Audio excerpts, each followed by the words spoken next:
Hey there, everybody, and welcome to Cover Wars, the podcast where we find you the best covers ever of a particular song. And we answer the question, are any of these cover versions better than the original? I'm your host, aJaX, and with me always is Seth. Seth, how's it going today? I'm doing all right. I'm a little tired, but I'm all right. I'm doing better than I was doing last episode, but you can still hear it. There's a faint little tone quality in there somewhere, but I'm doing better. And I decided to naked my face. It's all naked now. No stubbly bearded stuff going on. So that's exciting. Hey, I gotta know though, what will we be covering today on Cover Wars? So we will be covering Georgia on My Mind by Ray Charles.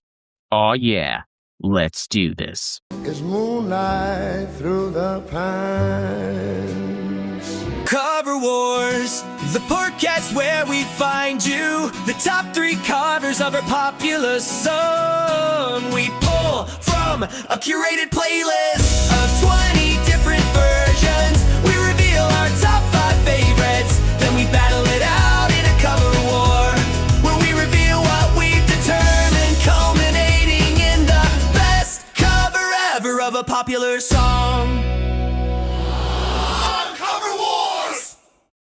All right, so Georgia on my mind.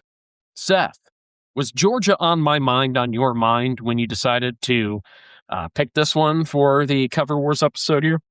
So we could be doing a different song because I had simply written down Ray Charles as my idea, and at the moment it struck my fancy. So that's what I went with. Well, I'm glad it struck your fancy because this is a classic song. And of course, Ray Charles' most famous version, obviously, but this was originally written by Hoagie Carmichael and not Submarine Sandwich Truck Devin, as some people think it might be. But no, we'll get into that later as we roll on. But first, we got to dive right into things now with our rankings. Very excited. Seth and I talked offline. It's been a few episodes since we had the same number ones. It's been a few episodes where we went crazy with matches. Last episode, if you remember, we did have 3, so that's cool. But really curious here because there's so many good versions of the song and legends. Did you know picking this that there would be so many legendary musicians on here? I had an idea because I knew a few covers and they were, pretty legendary. So it's funny that you mentioned the word legend because I literally wrote down several places in my notes, legendary. Right. Yeah. I hate being redundant sometimes, but we're talking about iconic, Yes. legendary. There's Well so put. many. Yeah, there's so many good ones on here. So, hey, if you want to play at home, check down there below for the playlist. You can peep the Spotify playlist or the YouTube playlist, and you can pick your favorite versions of the song and let us know in the comments. What is your favorite version of Georgia on My Mind? Okay, Seth, what is your number 5? I might shock you with this one. I'm hoping I don't. But my number 5 is Kane Brown. A song of you. Well, that shouldn't shock me too much. He's extremely popular, as you will find out here. So Kane Brown, this is from a single released in April 2024. Currently at 10.1 million monthly listeners. An American country music singer and songwriter, Brown became the first artist to have simultaneous number 1s on all 5 main Billboard country charts. So very impressive there. Why did you have Kane Brown at number 5? So this came out of nowhere for me. I wasn't familiar with this version, but I do know of Kane Brown, and I'm really familiar with his work other than this song. And I just thought, how amazing was this one? I mean, it blew me away. That voice, right? I mean, effortless, beautiful, soulfully smooth vocal, and it just can't be denied. I thought this was an excellent production quality of the song as well. Amazing background vocals. It just added even more of a touch to it, and I love this version quite a bit. So, Kane Brown, very nice choice for your Well, thank you. number 5. Yeah, I like it. And I don't know why I just wrote it in the wrong spot, so I'm going to move that down there. Okay. Seth, are you ready for my number 5? I sure am. Say, we were talking about legends earlier, right? That word legend? Okay, well, I've got a few for you here at number 5. Willie Nelson and Wynton Marsalis. Just an old sweet song keeps Georgia. This is from the album Two Men with the Blues, released in 2008. Willie turns 93 next month and is an iconic musician and storied singer-songwriter, and of course, the red-headed stranger. And Wynton is an American trumpeter, composer, and music instructor who is currently the artistic director of jazz at the Lincoln Center. And also in the jazz and post-bop categories. I love subgenres because it's always funny to me. I'm like, post-bop? Okay, that's real. The trumpet is ridiculous on the song. I mean, just ridiculous. Like, I don't know if I've ever heard anything like it. The trumpet is talking to Willie as Willie does his singy, talky, singy voice. It's so cool, the back and forth between the two. And this is a song that just kind of lends itself really well to Willie's talky style singing, but also that trumpet solo. Let's talk about that. Because that mute, talky sound, it's just so impressive and almost hard to believe that anyone can make an instrument sound like that. It's absolutely insane to me. And then the harmonica comes in, just adds even more of an effect to it to impress you even more. So, Seth, what did you think of Willie and Wynton? Before I get into that, I just want to say for the podcast listeners, I am a huge Wynton Marsalis fan. I've been a fan since I was 15 maybe, and like got really heavy into him in my late teens. And he was my favorite musician for probably 15 years or so. And Willie Nelson's not too bad either. Right. That being said, with this rendition, you got two legends attacking this one wildly different styles, but it works.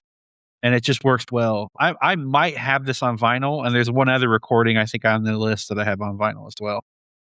I love it. Yeah, this is this is an art form. This is a genre that I'm not personally as familiar with. As they meld together, either one really, when you got the country and the jazz kind of melding into one. But at the same time, I didn't even know this album existed, so I looked at it and I'm like, wow, this is really cool. I need to listen to this whole thing and educate myself a little bit because I was so impressed by it. I mean, it just blew me away. So, yeah, Wynton is famously his father was one of the biggest jazz legends of all time, and his brother is a big jazz legend as well. What a way to start off this the rankings. I love these choices. Yeah, Seth, what is your number 4? So I think this is a new to our podcast. I don't remember going over his songs. Number 4, I've got Alan Stone. It keeps Georgia on my mind. Okay.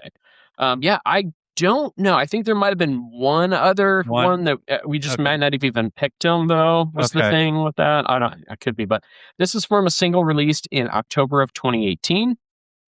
Alan Stone, currently 605,000 monthly listeners, and an R&B and soul luminary, also in the blue-eyed soul genre as well, but blends funk, gospel, folk, rock, and soul, and has garnered critical acclaim and a devoted following. Seth, why did you have Alan Stone at number 4?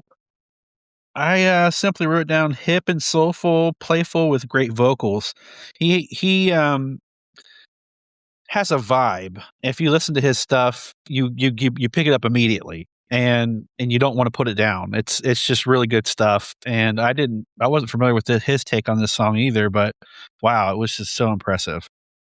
Well, I'm picking up what you're putting down, and I dig it as well. I think hip is a good way to put it, because, yeah, it's like a faster paced version, too, so it's one of those that, kind of caught me off guard at first, but I'm like, okay, yeah, I can dig this. I thought it was a cool and smooth, modern-sounding version. Doesn't try too much, but really nails the essence, and it just moves at that quicker pace, but, yeah, good stuff here. Doesn't lose the integrity of the original either, even though it's in that up-tempo, so... good stuff. All right, Seth, are you ready for my number 4? I'm on the edge of my seat. I can't wait. I got to know. Well, this is one I was shocked I was shocked at my placement because I kept moving him forward, moving him up, and now you landed at 4, and that is Lattimore. The whole day through. Ooh. So Lattimore, this is from the album Lattimore Remembers Ray Charles. So we have a tribute album. It was released in April of 2013. 774,000 monthly listeners. Benjamin William Lattimore, known professionally as Lattimore, is an American blues and R&B singer, songwriter, and pianist. And in 2017, Lattimore was inducted into the Blues Hall of Fame. I thought this was an incredibly powerful and smooth peanut butter vocal and demands your attention with a nice old-timey background vocal track.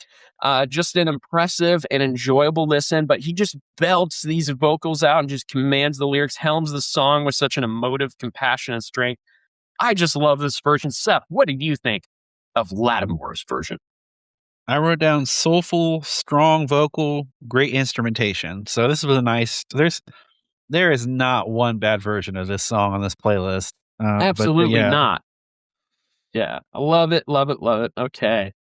No matches yet. We'll see what happens in our top 3, but hey, we're already here. Let's just go with it. Seth, what is your number 3? I'm going to ease your mind. It's not a matchy match, but it's a match. I've got Willie Nelson and Wynton Marsalis. Oh, my. Yes. All right. So why do you have them at number 3? All right, if I can find it here. And the way you were talking, it sounded like that. I was like, oh, wow, does he have them at 1? Because I really wanted number 1s to match. I was talking offline. I'm like, go ahead. I'll tell you what, it should have been number 1. And I thought about it for a while, but there was some vocals that I thought were a little bit better. Yeah. And that's not the main premise of why I would pick a song, but I'm just saying that in this song, that's what I was leaning towards. Wynton is just amazing. The way he makes his trumpet speak, and it's its own thing. It's its own entity. Like it's hard to explain because it's just so unique. And I've never heard anything like it. I mean, at some point, like there's whole records where he does that. There's whole records. I want to listen to him now. It's like they're having conversations. Like like he's making them. You always hear about making a guitar talk, or but you don't usually hear about making a trumpet talk. But yeah, when he uses that, like I guess it's the mute, on it, where he just kind of like, whatever that noise is, it's a noise, but it's done so well that it's just pleasing to the ears and it just grabs hold of you and doesn't let go. I love it. So Wynton Marsalis with he has Willie Nelson. He has a song that it sounds like Charlie Brown's all the talking they do. I can get that. I can get that. That's great. I love it. Okay. So happy we have a match already too. Not even a late match. We're middle way through match. We're doing good. Okay, we'll see if we can get this to continue. I don't know. Are you ready for my number 3? Why, yes, I am. Oh, goody. My number 3 is Van Morrison. The whole day through. This is from an album called Down the Road, released in 2002. Van the Man at 10.2 million monthly listeners, a Northern Irish musician, singer, and songwriter whose recording career started in the 60s. Morrison's albums have performed well in the UK and Ireland, with more than 40 reaching the UK top 40, as well as internationally. Of course, one of the quintessential singer-songwriters with also that air about him where people they think maybe he's a better songwriter than singer, a la Bob Dylan. The thing with me, though, is that I would listen to an entire Van Morrison album and be totally swept away and fine by it. Whereas Bob Dylan, I can listen to a song here and there. And after a while, I'm just like, I can't do it anymore. And that's not to take anything away from Dylan. He's a genius. But Van Morrison has soul, where Dylan has that, but yeah, I love this version. And before I get too gushy about it, let's get into my notes here. So I have rat-a-scat-scat with a baseball bat. From the first notes, you could tell this rendition was going to be a hit. But when he gets to the scatting, or the repetition, really fast repetition, whatever you want to call it, forget about it. It's just so good that the way he leans heavy into the notes and then just kind of goes off on those runs, that whole thing, I forget it. Like, I don't know what it is. It works for me. Now, I can see, though, also why some people would have issue with it, but for me, it's a home run. One for the ages. He just gives it his all on this track. So, Seth, what did you think of Van Morrison's version? I wrote down classic vocal, deep feeling, wonderful rendition. His voice is one of the classics. You think of some of his biggest songs and you think of how much he can move people. And this is very moving as well. Yeah, his, and this didn't play into why I have him at 3 or anything, but his version of Someone Like You is actually my wife and I's wedding song. So there's that too. Just incredible. So, all right. So we have one match through 5, 4, 3. Let's get into our 2s now. Seth, what is your number 2? This is no stranger to the podcast, and I am totally grateful that you put this one on there. At number 2, I've got Michael Bublé.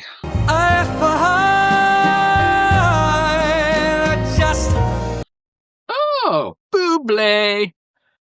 Okay, yeah. So last time Michael Bublé made a visit to our playlist, we weren't as happy about it because he kind of deviated a little bit. But this time, not so much. This is from the album Crazy Love, released in October 2009. He's at 13.3 million monthly listeners, a Canadian singer-songwriter regarded as a pop icon, often credited for helping to renew public interest and appreciation for traditional pop standards. And boy, did he ever. Of the Great American Songbook. Seth, why do you have Bublé at number 2? So I just had down love it, love it, love it. The tone and the delivery was so smooth and delicate, but bold at the same time. And the arrangement was quite interesting as well. The beginning of the song sounded nothing like Georgia on My Mind, in my opinion. I agree. But it went into it with his vocals, and it just sounded so lovely. That starting point was just a good, refresher for the playlist. Yeah, I thought this was a great version too. I thought an excellent showcase of the understated and effortless, just silky, smooth, and buttery quality to the tone of his voice. A gorgeous and simple, understated croon of a version. I just loved what he did with it. And yet, there were others I liked a little bit more. A little bit than this one, but man, I love this version. And yes, return to form for the sake of ranking. Really enjoyed it. So Seth, are you ready for my number 2? I gotta know. Okay. Well, my number 2 is a fella by the name of James Brown.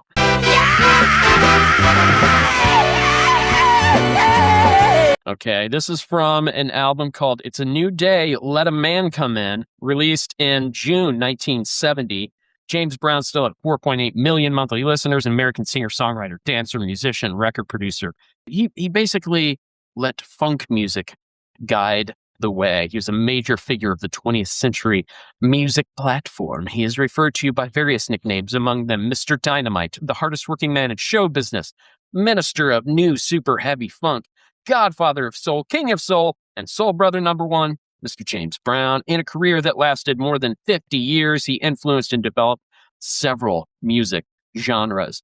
Okay, the line that sold me on this was an ad-lib. Now, usually ad-libs, they can do one of two things. They can take away from the song, which is what they usually do, or they can just bump it up and make it even better. But when he says, maybe it's because I'm from Augusta, Georgia. Oh my gosh.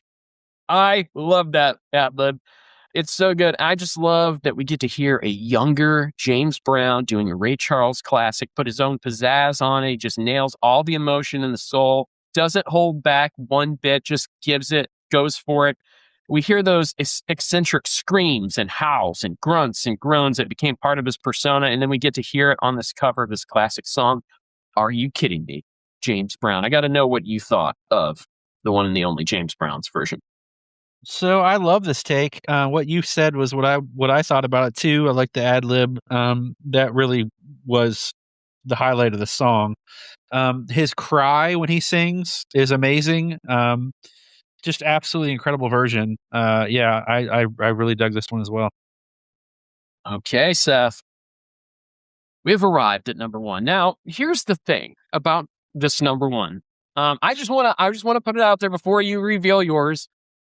Is that when I heard this number one version, call it number one because it's my number one, but when I heard it, I was like, oh, sorry, everybody else. Sorry, everyone else. Sorry, all of you legendary musicians and vocalists of all time. I'm sorry.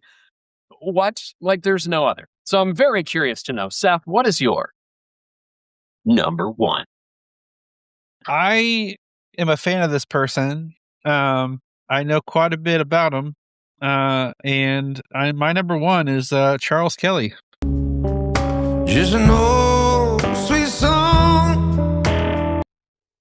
Charles Kelly. And you know this person, you say. I'm very excited to hear what you know about Charles Kelly. I'll tell you what I have written down about Charles Kelly. Charles Kelly, this is from a single released in March of 2022. 147,000 monthly listeners. He is 1/3 of the country trio Lady A and their lead, co-lead vocalist. He's also got a few solo albums himself.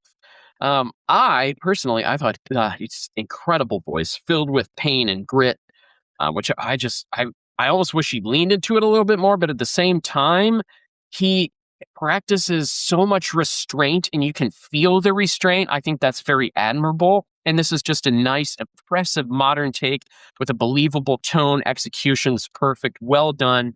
Seth, why did you have Charles Kelly all the way at the tippity top, number one? Well, first off, his brother is Josh Kelly. I don't know if you know that or not.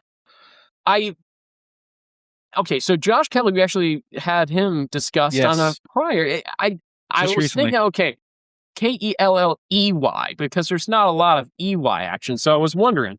I did not know that until you submitted it, but I did. I was wondering. Just curious. So, okay. This to me was perfection. What else can be asked for? His tone, the rasp, lends to the tune so well. It was one of those that when I listened to this playlist, there were like 6 standouts that I just were like, oh, I'm going to have them in my top 5. I'm going to have them in my top 5. And this is one that I kept pushing around and going, where can it land? And I was like, this to me was the best vocal. And I have to recognize that. Okay. So Charles Kelly, not Chuck, right? Just Charles Kelly. Charles Kelly, number one for you. Okay, very cool. So I will tell you, we didn't match at number one. Now, Seth, offline before we had a discussion about this, like we always do before we go into every episode. How many are we going to match? Are we going to have any? And Seth was adamant. He's like, we're going to have one match, and we'll probably have to sort it out in the honorables. We'll definitely match with some honorables, though. I'm like, I don't know. I think our number ones are going to match. Seth was very, very correct. We had one match in the top 5, and we're going to have to sort it out in the honorables. So let me preface my number one, who I already prefaced before Seth's answer. And here's the thing. Okay, so this person, I have never, ever had a desire of any kind to ever go and listen to this person's music, ever in my life. But I'm very familiar with it because this person is very popular, and specifically very popular in the late 80s and early 90s. I knew this would be your number one. To certain moms out there. My mom had all of this person's albums and would listen to them all the time. And so maybe in the back of my mind, I'm like, okay, yeah. So my number one is Michael Bolton.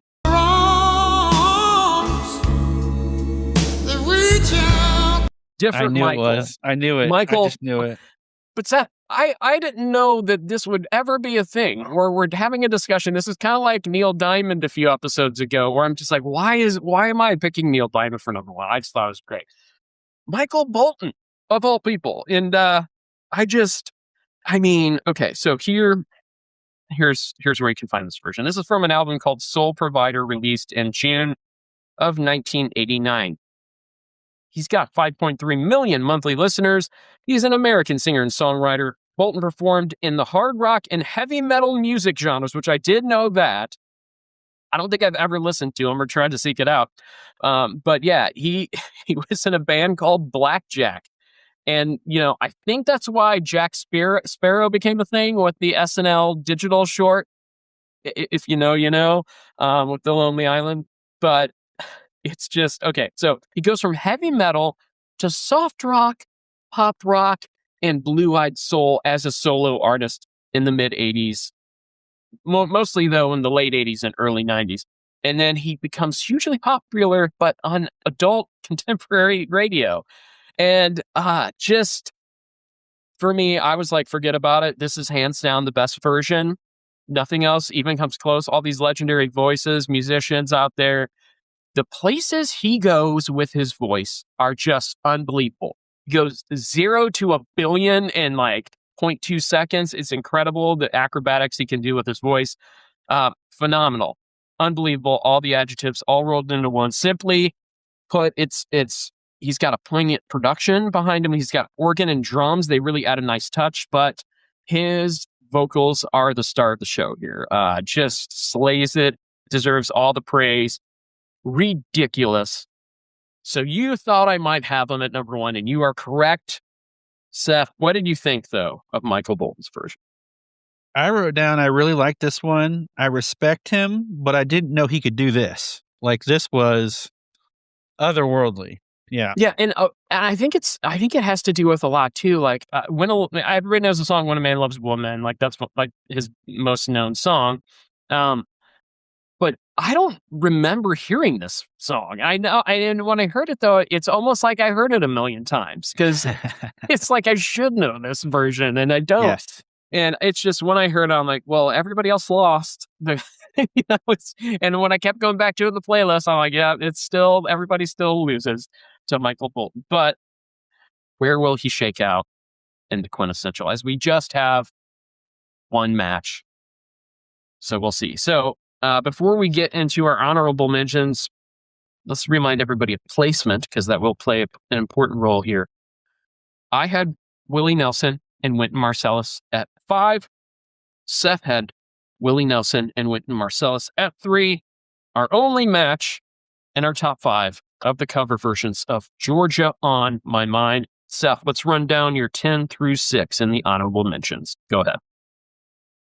10, I've got James Brown. Hey, okay, good. It's looking good so far. What about number 9? 9, I've got Gladys Knight and the Pips. I've heard of them, yes. 8, Good. I've got Ella Fitzgerald. Another legend. Okay, we're just going to fill up the legends in the back 5. Okay, here we go. 7, I've got the Righteous Brothers. More legends, more great voices. Yeah, I'll do little run throughs like I do. I'm gonna have to owe you. I really apologize. At 6, I've got Michael Bolton. Oh, okay. Well, hey, that is the closest he can get without being in the top 5. So I actually really like that. Okay, 6. All right. Okay, Seth, here's mine. All right. 10 through 6, okay? At 10, I've got, and I apologize, but he's in my top 10. Charles Kelly is at 10. At 9, I've got the Spencer Davis Group, who I can't wait to tell you about. At 8, I've got Righteous Brothers. And here's some good news for you, Seth. At 7, I've got Kane Brown. And at 6, Bublé. Michael Bublé is my number 6. What did I say about this podcast? I said a man honorables. I'm telling you, you said the exact thing that is true. And of course, I had more of the answers in front of me, but still, I mean, it's like, yeah, the exact thing you said offline came to fruition. All right, so yeah, here I'll go through some of these. Righteous Brothers, this is from the compilation of the Definitive Collection, but originally in the album called Right Now, released in 1963. An American musical duo originally formed by Bill Medley and Bobby Hatfield. now comprising of Medley and Bucky Hurd. But yeah, pop, soul, and rock duo. Incredible voices. They're an artist. When you hear them doing Georgia on My Mind specifically, you'd never guess this was who was singing it if your eyes were closed or you're blindfolded. Like, oh, 2x2s? Okay. Then we've got Spencer Davis Group. This was my favorite find because I always heard about this, but I never knew the band, and I never knew that we would have a connection on the show right now and right here and now. This is from the album called Second Album, which is a great name for your second album. And this came out in January of 1966. They're at 1 million monthly listeners. This band, this British blues and R&B rock band, features a young Steve Winwood. Steve Winwood, yes, that's Steve Winwood of Traffic and Blind Faith and the song Higher Love. Yeah, Steve Winwood. It's incredible. And I knew that he was in a blues group from the 60s. That's the extent of my knowledge of that. I'm like, I'll probably never listen to it. But I listened to this version of Georgia on My Mind. And if the production was a little better, oh my gosh, it would be in my top 5 because it's so impressive. His soulful, powerful voice. Oh my goodness. So let's talk about some others that were on your end here. So we had Gladys Knight and the Pips. This is from the album's second anniversary, released in November 1974. Gladys Knight and the Pips, still at 3 million monthly listeners. R&B, soul, funk, family music group, and they're from Atlanta, Georgia. That helps with Georgia on My Mind. Ella Fitzgerald. This is from the album Ella Swings Gently with Nelson, released in 1962. But the Nelson doesn't refer to Willie Nelson. It refers to Nelson Riddle. Ella Fitzgerald's still at 4.9 million monthly listeners. Talk about legendary American singer, songwriter, composer, sometimes referred to as the First Lady of Song, sometimes the Queen of Jazz, sometimes Lady Ella Fitzgerald, everyone. So, let's get into the cover war now because some interesting things have come to light. Again, let me point out that our only match in the top 5 was Willie Nelson and Wynton Marsalis, who I had at 5 and you had at 3, and that equals 8. Seth, are you seeing what I'm seeing here? I didn't do the numbers, but I wrote down 4 people that we can talk about. All right, so let's talk about the aforementioned Michael Bolton, who I had at 1 and you had at 6. And that, in my math, equals 7. Does it not? Yeah. Okay. We'll put a little pin in that. We'll go to somebody else that you might want to talk about, and that is Michael Bublé. Michael Bublé, you had at 2. And I had at 6, which also, by the way, equals 8. So this is a very interesting cover war because usually when we have matches in the top 5, they're given. So they're like, okay, we've got to put this at 1 if that's the only match. But in this case, I don't know about that. And then let's talk about Kane Brown. Kane Brown, I had at 7, you had at 5. That's 12. But then there's also this Charles Kelly guy who, yeah, I had him at 10, but you had him at 1 for 11. So anybody else that you want to throw into the ring there? Those are the ones I was thinking of, and I forgot about Kane Brown. I apologize. It's okay. No, I mean, this is quite the thing here, isn't it? So yeah, I'm gonna go. I don't know what to do with this one. So Seth, I don't often do this, but as you could tell, I was pretty opinionated about my number 1 here. And as it shakes out, just missed your top 5. And if we're going rank by rank, Michael Bolton's in number 1. What do you think? Your thoughts? Fine. I'm fine with that. And then I would lean toward the number 2, then being the one that is, it's also adds up to 8. And that is the one that we did pick, Willie and Wynton. What say you about them being number 2? That's fine with me. That's what I have. And then for 3, I would go Michael Bublé, as he's the other one that entered into 8. You had him at 2. I had him at 6. What say you about what was the score on Charles Kelly? Unfortunately, Charles Kelly, the score would have been 11 because I had him at 10 and you had him at 1. Ooh. Yeah. Ooh. Okay. Yeah, I'm cool with that. I will though. I will champion their decision to change the name of their three-piece to Lady A due to the backlash of the word that we shall not talk about. That's right. But I like it. So we're going to stamp this? We stampity stamp it? I think we should. All right, we're going to go ahead and stampity stamp right now. Here are your top 3 versions of Georgia on My Mind as made famous by Ray Charles. At number 3, Michael Bublé. At number 2, Willie Nelson and Wynton Marsalis. And your number 1 version of Georgia on My Mind, Michael Bolton. Something I'd never thought I'd hear myself say ever in my life, or just talk about him in general. Like the thing about Michael Bolton, I know I can't stop talking about him now for some reason. And as a child, he had that stereotype growing up in the school and stuff as just like being this guy with long hair. He just sings these wimpy, girly songs like, "Oh, why are you listening to Michael Bolton? Turn the station." Like a negative. It was always what I heard, because it wasn't cool enough to like him. But he has the very best version of the song, and he deserves all the praise in the world. What do you think, Seth? Did you ever get the negative connotations about him? I get everything but the very best version, yeah. Hey, you had him at 6.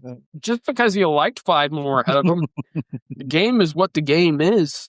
It's probably the production value, the why I like Charles Kelly so much. It was really good. And I mean, seriously, his vocal is so good. Such great. I have to recognize Michael Bolton as an amazing singer. I echo everything you're saying. I was too cool for school. I remember my mom and my sister loved him, and I love some of his songs. I just am not a fan, if that makes sense. No, I understand. And I want you to jump in at any time as we talk about somebody who everybody thought was cool, and that is Mr. Ray Charles.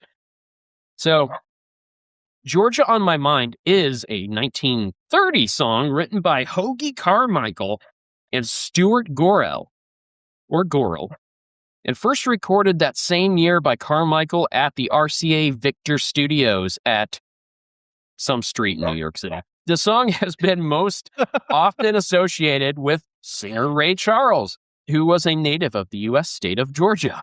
Thanks, Wikipedia. U.S. state of Georgia, as opposed to the country of Georgia, yes. Although that would add a different accent to most of the songs. I suppose.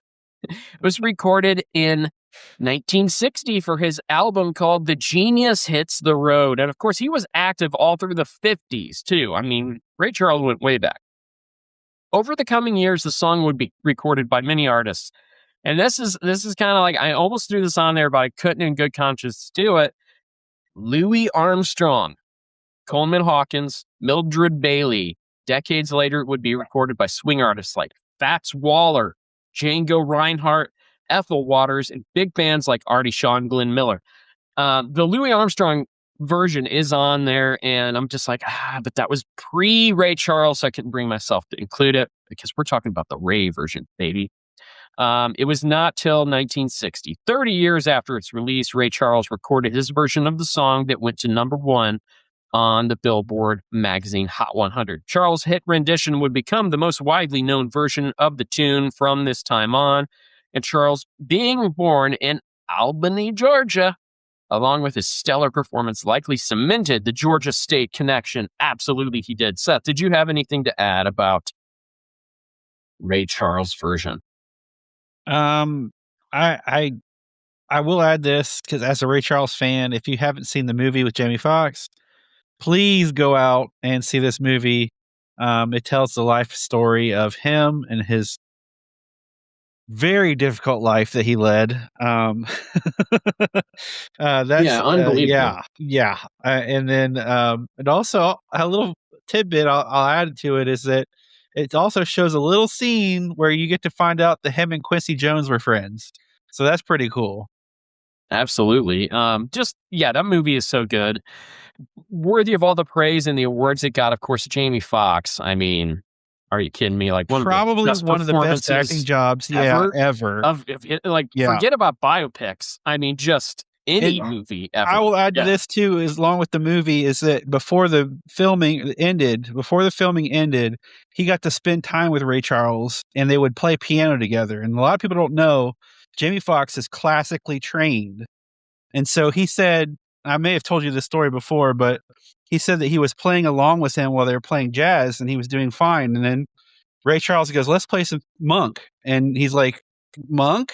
And he's like timid, and then he starts playing along, and he can't keep up. And Ray Charles blew him away. And it was pretty awesome. Just incredible. Thank you for sharing that too. That's awesome. Yeah, I knew half of that, but not the whole thing. So thank you. Are you ready for your trivia question? Yes. Okay, I'm hoping that I made sense in this question. We'll see. You're fine. Charles's 1960s hit, Georgia on My Mind, was the first of his 3 career number 1 hits on the Billboard Hot 100. Which of the following were not one of the other 2? Were not one of the other 2. A, Hit the Road Jack. B, I Can't Stop Loving You. Or C, Unchain My Heart. This top 100. Yeah, so let me ask the question one more time. Charles's 1960 hit, Georgia on My Mind, was the first of his 3 career number 1 hits on the Billboard Hot 100. Which of the following were not one of the other 2? Hit the Road Jack, I Can't Stop Loving You, or Unchain My Heart? I got a really good gut feeling it's B. It's actually Unchain My Heart. That was my second guess. It's all good. Hey, you'll get there. These are not easy. I just like that song so much. It's hard for me not to see it being recognized. Yeah. No, I understand. I get it. Yeah. So let's talk a little Ray before we head into our TikTok song poll. Ray's regarded as one of the most iconic and influential musicians of the 20th century and was often referred to by contemporaries as the genius. Among friends and his fellow musicians, Charles preferred being called Brother Ray. He lost his vision as a child, possibly due to glaucoma, and consequently wore those dark glasses he was so known for. Jamie Foxx, of course, like we just talked about, famously played him in the award-winning biopic. Ray Charles, you know him? He was a pioneering American musician honored with 17 Grammy Awards, the Lifetime Achievement Award in 1987, and a Lifetime Achievement Award from the National Academy of Recording Arts and Sciences, a Kennedy Center honoree in 1986, and he is in the Rock and Roll Hall of Fame and the Country Music Hall of Fame and deserves all the praise he gets. Yes. So, TikTok song poll time now. So normally when we ask that TikTok song poll question, we have a little bit more time. We're stacking some episodes. Got a trip coming up. Seth was so gracious to go ahead and give me this video. We posted it. We didn't get a whole lot of responses in the short period of time that we had it posted, but the song poll question was, what is your favorite Ray Charles song? So Seth, what is your personal Ray Charles favorite song? Nothing even close. And I had a 3-disc or maybe even 4-disc volume set of all his songs that were popular. Nighttime is the Right Time, and I just love that song. Nice. I like it too. I have to say my favorite is You Don't Know Me. You don't know me well. You don't know me. Love that song. So some of the very few others that we got, and you can sprinkle some more in here if you know any, but 7 Spanish Angels. Somebody else said You Don't Know Me. And then What Did I Say? I don't know if they mean part 1, part 2, or both parts, but What Did I Say? And What Did I Say is funny because he says that a lot in like all of his songs. Like that's like one of those interstitials that he uses, like what? And like before he goes to something else. It's just funny that he has an actual whole song called What I Say too. Like he says What I Say and Hit the Road Jack quite a bit too. Seth, any other Ray Charles songs before we get into some of these lyrics? Probably Mess Around is a really great song. You mentioned Hit the Road Jack. I Got a Woman became wildly famous for the Kanye West cover. Oh yeah, the sample. Yeah, sample. that Jamie Foxx sang. That was Jamie Foxx singing. Right. Yeah, that's true.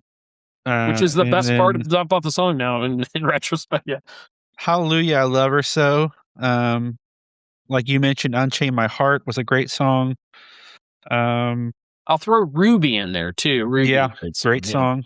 Great song. So just legend. Yeah, legendary just some really great vocals. ones. Yeah. Good stuff. And yeah, can you imagine just watching him play piano for like an hour or 2 hours? Just sit back and just watch him go to town on the piano. Like, how cool would that be? All right, so let's get into these lyrics now. Here we go.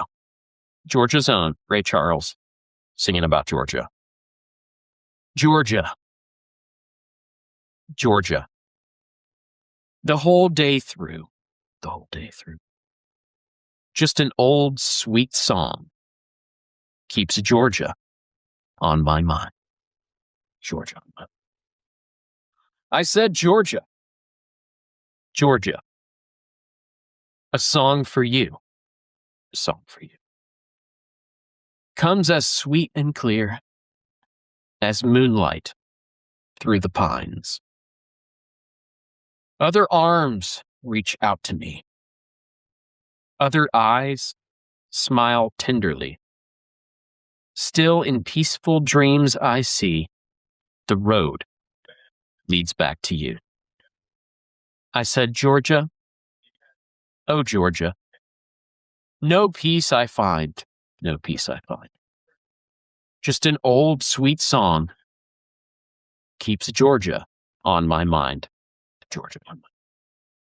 And then it repeats, and then the very last couple lines, I said, just an old sweet song keeps Georgia on my mind. So, Seth, any lyrics from that you like best? For me, The Road Leads Back to You. The Road Leads Back to You is, I don't want to spoil something for another episode, so I'm not going to go into detail about that. But really, I love that line. It grips me, and it really means a lot. That's awesome. I love it. For me, I like the simile here that we do with the sweet and clear as moonlight through the pines. Talk about painting a picture for me. Just that you immediately see the moonlight shining through, like a field of pines, and I'm almost like elevated. Like I want to be like on a mountaintop and see that, like where it shines through the pines, like it's a movie scene. So just the way that can just send vivid imagery shooting through your brain. Absolutely love it. Speaking of shooting through your brain with vivid imagery, Seth, are you ready for this parody? Oh boy, I completely forgot. Did you really? Yes, I did. You didn't think I would go an episode in season 2 without? I've been that busy mentally that I cannot. No. Keep up. Well, let me. Talking about mentally, this one was a little bit of a chore. It was in a good way, and of course, always in a good way. My favorite thing to do with parodies, especially a sweet song like this, a beautiful, absolutely classic, beautiful song, is to just make them about the worst thing you could possibly think of. Oh, no. So anyway, are you ready? Yes. Now, here's the other thing, too. This is a really hard song to sing and get the melody right. So we'll see what I can do. I'll take another sippy sip here.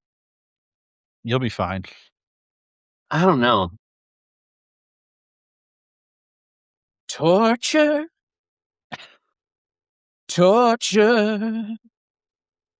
You pulled my tooth out with some rubber tongs.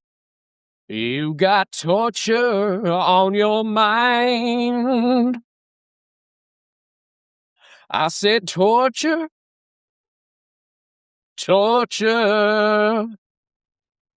Didn't mean to wrong you.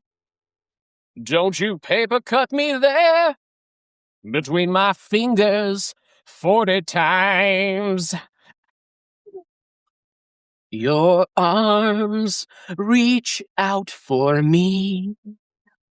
You put a gag in me, and you lead a swarm of bees into all of my orifices. I said torture, oh torture, no peace I find. Take these handcuffs off. You got torture on the mind. Oh, your arms, they strangle me and yank hangnails off of me. Remove eyebrow hairs individually. I'd really wish you'd cut it out. Whoa, torture. Torture. You set my hair on fire, and it's been burning for so long. You got torture on your mind. Oh, I hope I can put it out. You done gone and lost your mind. All right, there you go, Seth. That's torture. Torture on the mind, or whatever, yeah. Okay. So, we've got another piece of business to take care of, and that involves, are any of these covers better than the original? Like Charles Kelly of Lady A's version? Is it better than Ray Charles's version? So to me, no cover is better than the original. You really feel it, his love for his home when it comes to this song, and you hear the ache to return, and I just love that. I agree, Seth.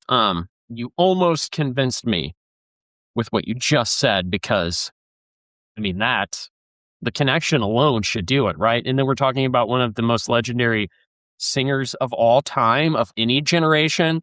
And you would think that I wouldn't be crazy enough to say that Michael Bolton's version is better, but yet here we are. And I think Michael Bolton's version, and I never thought I would ever say anything remotely close to that in my entire life, but after listening to both versions back to back and losing my mind, I guess. Yeah, I think you were tortured a little too much. It very well could be the case.